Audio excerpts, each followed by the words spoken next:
Jornal Meio Norte Imperatriz, esse que tem sempre um caminhão de notícias para você. Daqui a pouquinho já está aqui ao meu lado no estúdio do Jornal Meio Norte, o promotor de justiça Carlos Roston, que essa semana foi pesado, o negócio ali foi reimoso no Fórum de Imperatriz. Foram 3 julgamentos, né?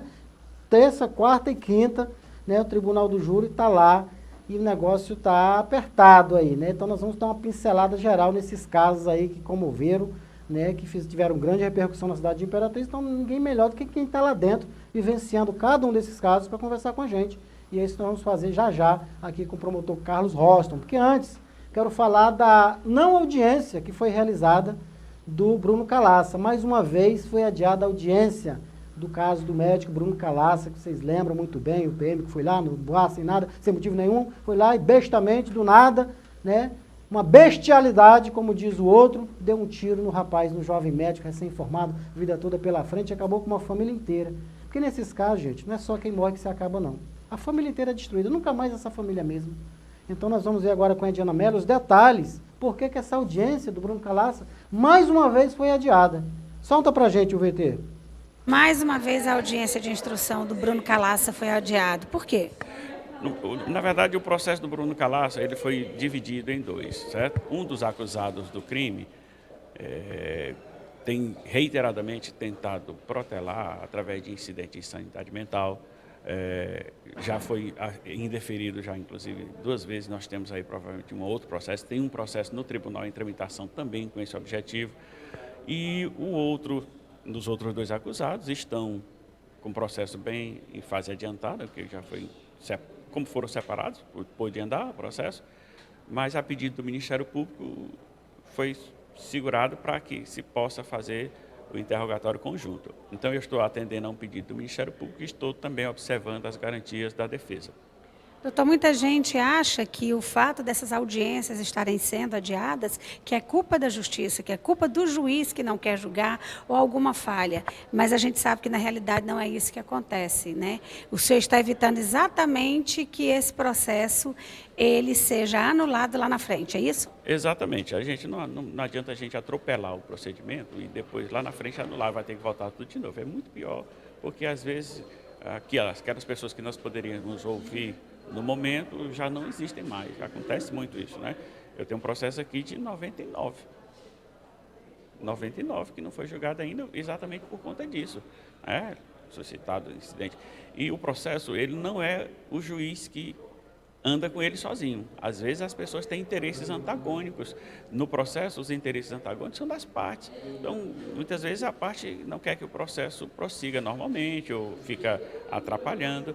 É uma partida de futebol onde um ataca, o outro defende, um ataca, o outro defende. Então, nesse caso, a gente tem que tentar respeitar as garantias de cada um. Tem nova data para acontecer uma audiência? Tem uma nova data aqui para que possamos prosseguir com esse processo. Nós temos, acho que é a 5ª ou a 6ª audiência que eu marco nesse processo e não conseguimos realizar. Difícil, porque além de ter a perca do parente, do ente querido, a família fica nesse desespero, não vendo a justiça acontecer. Então, é um tormento geral. Imagina para essa mãe, né? Toda vez que a gente vê aqui uma entrevista, uma fala da mãe do Bruno Calaça, a gente vê o desespero da família, nesses casos, como é do Vanderlei Rodrigues, como é em vários outros casos que a gente vê a família lutando por justiça, também do Gleison, do caso Gueto, né? Que a família não vê a justiça acontecer, são 2 percas, então acaba com a família. A família só vai ter paz, um pouco de paz, no dia que dizer, não, pelo menos assassino do meu filho vai pagar um pouquinho, porque sabe, fica aí também 5, 6 anos preso. Daqui a pouco, nós vimos aqui outro dia casos absurdos de gente que está com a vida completamente normal, doutor Carlos. Bruno, do Flamengo, está com a vida normal. O Guilherme de Pádua está com a vida normalíssima, né, como se nada tivesse acontecido depois daquele crime horrendo. Tá certo? Depois daquele crime horrendo, ter tirado a vida da Daniela Pérez. Está com a vida normal, casou novamente, está trabalhando, tem até um fã-clube, viu? Tem até um fã-clube, Guilherme de Pádua tem um fã-clube. O Bruno, que pegou a mulher, deu para os cachorros comer, triturou, jogou em aço, fez só Deus sabe o quê, que o corpo dessa mulher nunca apareceu, está com a vida normal, casou novamente, Está até jogando futebol num time aí, não sei de onde aí, interior do Brasil, lógico que não é na primeira divisão, mas está jogando, está ganhando seu dinheiro, está fazendo publicidade. Então é complicado demais, certo? Olha, eu vou convidar ele, que vem de uma maratona de 3 julgamentos essa semana, vamos fazer um balanço dos julgamentos que estão mexendo aí com os pilares do mundo jurídico de Imperatriz, casos aí que aconteceram, que mexeram muito com a nossa sociedade. Ele, que já está aqui, já é nosso, prata da casa, promotor de justiça, Carlos Roston. Vem para cá, homem de Deus! Seja bem-vindo mais uma vez ao Jornal Meio Norte. Eu que agradeço a oportunidade, mais uma vez, de estar aqui com você, falando aqui para os seus telespectadores. Muito bem. Doutor Carlos, sem mais delongas, 3 julgamentos, terça, quarta e quinta. Vamos, na sequência, falar dos de mais e menos impacto, porque para estar no Tribunal do Júri não é de menos impacto, né? Exatamente. Todos os crimes contra a vida, todos Chegou os crimes no Tribunal de graves. Júri não é boa coisa. Não é coisa pequena. Então, vamos pincelar com você que está lá dentro, que acompanhou, está chegando de uma audiência, está cansado, abatido, cheio de olheira. Como diz o outro, está acabado, homem de Deus. Pois é, mas com a consciência do dever tranquilo. Tá certo, como o diz o resultado outro, positivo. Porque o homem é sincero. Mulher chegar para outra, e dizer assim, ô mulher, mas tu tá linda. Coisa linda. Aí chega e diz, mas tá acabada, né? O homem não, ele olha e diz, tu tá acabado, tu tá feio, tu tá velho, né? Mas, doutor, vamos lá, brincadeiras à parte, vamos falar dos primeiros julgamentos dessa trilogia dessa semana. Certo. Primeiro caso realmente estarrecedor, de um neto que estuprou e assassinou a própria avó. Embora nós conversamos aqui, não fosse sua avó biológica, ela era ex-companheira do avô. Do avô, isso. Exatamente. Inclusive, uma das testemunhas informaram que no registro consta ela como avó, de fato. Pois bem, ele estuprou e matou a sua própria avó. Terminado o julgamento, felizmente, nós conseguimos a condenação. Foi retirada uma das qualificadoras, havia a imputação de homicídio triplamente qualificado. Essa condenação definitiva? Ainda não é definitiva porque tem um prazo ainda para recurso de ambas as partes. Então, não podemos falar ainda em trânsito de julgado. Mas, terminada a sessão, a priori, nós temos uma sentença de 25 anos de reclusão. 19 anos pelo homicídio, duplamente qualificado, e mais 6 anos em função do crime de estupro. Mas isso cai naquilo que eu acabei de falar, doutor. Desses 20 e poucos anos, na prática, este indivíduo fica quantos anos preso pela nossa legislação? Em média. Exatamente. Isso aí varia muito. A legislação mudou, mas aí nós precisamos respeitar a legislação do momento.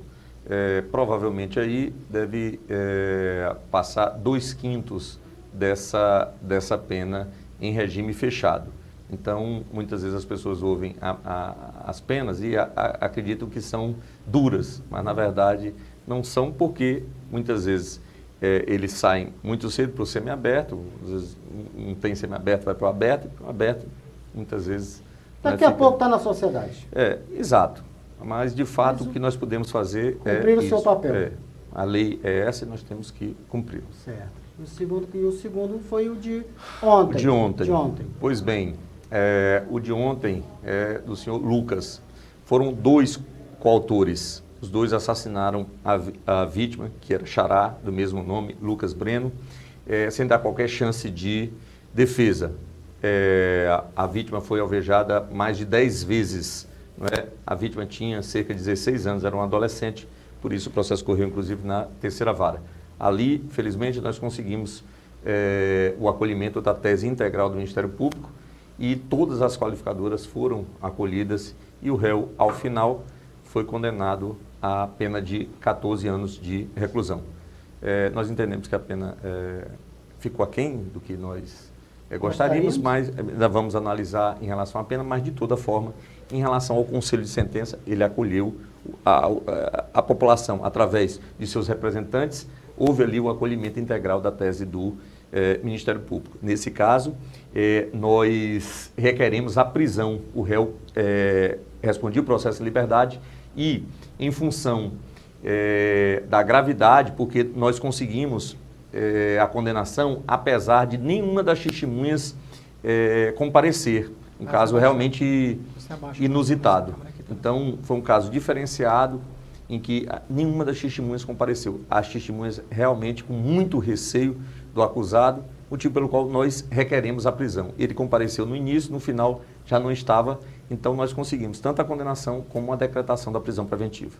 E hoje, por fim, nós tivemos o julgamento que se encerrou agora há pouco, e aí nós conseguimos também a condenação, a imputação era de homicídio com 2 qualificadoras, o meio cruel, a vítima foi alvejada várias vezes e sem qualquer chance de defesa. Nesse caso aí, o que chama atenção é a periculosidade do réu. O réu muito perigoso, com extensa ficha criminal, responde por latrocínio, por roubos e, segundo informações, ele já teria matado pelo menos 3 pessoas. Então, esse também matou no Tocantins, não é isso? Exatamente. Matou um aqui, foi para lá, matou outro para lá, e voltou para cá e matou outro aqui. Pois é, mas felizmente os jurados entenderam aí, havia apenas 2 qualificadoras, uma qualificadora que eu entendo que teria ocorrido, mas não foi imputada, do motivo fútil, não poderia ser quisitada. Foi apenas do meio cruel e o recurso que impossibilitou a defesa da vítima, e o réu pegou pouco mais de 19 anos de reclusão. Segundo informação nos autos, as penas já somariam, sem essa pena, 39 anos de reclusão, somando aí todos esses crimes pelos quais ele responde. Mas nesse caso ele foi julgado apenas por esse último. Apenas por esse. Só poderia ser julgado por esse. Esses outros crimes, como que ficam nesse caso? Exato. Aí, por exemplo, esse de Araguaína, aí cabe à justiça de lá, não é? Depois se soma as penas, não é? E aí ele cumpre com base na soma total de todas essas penas. A informação que nós temos é que lá ele teria sido condenado. Inclusive, essa circunstância foi considerada na pena o fato dele já ser reincidente e ele registrar antecedentes criminais. A pena ficou um pouco mais de 19 anos de reclusão. Com 2 qualificadoras, nós entendemos que foi uma pena razoável. Não, mas aqui, ele já está sob custódia da justiça aqui, não é isso? Exatamente. Isso há uma conectividade com a justiça de lá para já aproveitar que ele está aqui sob custódia da justiça, que entenda-se que ele estava foragido de lá, e aí Exato. já pegar e fazer o procedimento que foi feito aqui, referente ao crime de lá. Isso é dessa forma que a gente entende? Não, normalmente é julgado de lá, a competência de lá é julgado lá. O daqui e aqui, sucessivamente. E aí depois se faz a união dessas penas para efeito de cálculo de progressão. No Brasil nós temos o sistema progressivo, então ele vai progredindo do fechado para o semiaberto e aí em seguida o aberto. Então se faz a soma de todas essas penas para fazer esses cálculos. Muito bem. Foram julgamentos ambos cansativos, doutor, e demorados, e como que foi a adesão de testemunhas, essa coisa toda, correu tudo bem? Pois bem, sempre muito cansativo, porque são 3 dias seguidos de júri, isso para nós realmente é exaustivo, né? Nós temos que estudar o processo, precisamos estudar bem, não é? Então, assim, realmente é complicado. O que chamou a atenção foi em relação ao segundo caso, o caso de ontem, porque as condições eram realmente adversas, né? No primeiro caso, no caso do estupro, nós tivemos uma dificuldade porque a testemunha, que seria, vamos dizer assim, entre aspas, a melhor testemunha da acusação, o filho da vítima não deu conta de prestar o depoimento. Ele ficou realmente abalado porque o sobrinho dele, que foi levado por ele, não é? Ele queria ajudar o sobrinho, foi exatamente a pessoa que tirou a vida da mãe dele. Portanto, ele ficou realmente muito abalado e não prestou depoimento. Então, um prejuízo para nós. Mas ainda assim, nós conseguimos a condenação. E ontem, como eu disse, um fato realmente inusitado, nós partimos praticamente para os debates, né? Logo em seguida o interrogatório, porque as testemunhas realmente não compareceram. E aí não adiantaria nós queremos prorrogar ou postergar. Ficou claro nos autos... Por que elas não apareceram? Com receio do acusado. Medo, né? Com medo do acusado. Além desse processo pelo qual ele foi julgado, há informação, nós identificamos a informação de que ele teria matado outra pessoa. Inclusive, a manchete no jornal é que ele é o terror do local lá. Né? Então, motivo pelo qual nós começamos os debates já requerendo a prisão preventiva. E, ao final, foi decretada. Pois é, nós falamos na outra vez que você esteve aqui conosco sobre essa sessão que ia acontecer agora, que está acontecendo, né, de júri popular, E todos foram júri popular, né? Exatamente. Foi o mesmo júri para os 3 casos, ou cada julgamento, para as pessoas de casa entender, cada julgamento teve seu júri? Cada caso, um julgamento para cada caso. São crimes sem qualquer conexão entre si. Os jurados são diferentes. Os jurados diferentes. Uma bancada, outra bancada e outra bancada. Exatamente. Inclusive, 2, o de terça e de quinta, em uma determinada vara, e o de quarto de ontem, na terceira vara. Por quê? Porque a vítima era menor de idade. Então, correu de forma diferente. Um fato que chamou a atenção, eu não mencionei hoje, foi que na hora em que eu estava apresentando as fotos para os jurados, houve um fato lá que realmente causou uma certa comoção. A mãe da vítima realmente não se conteve e desmaiou.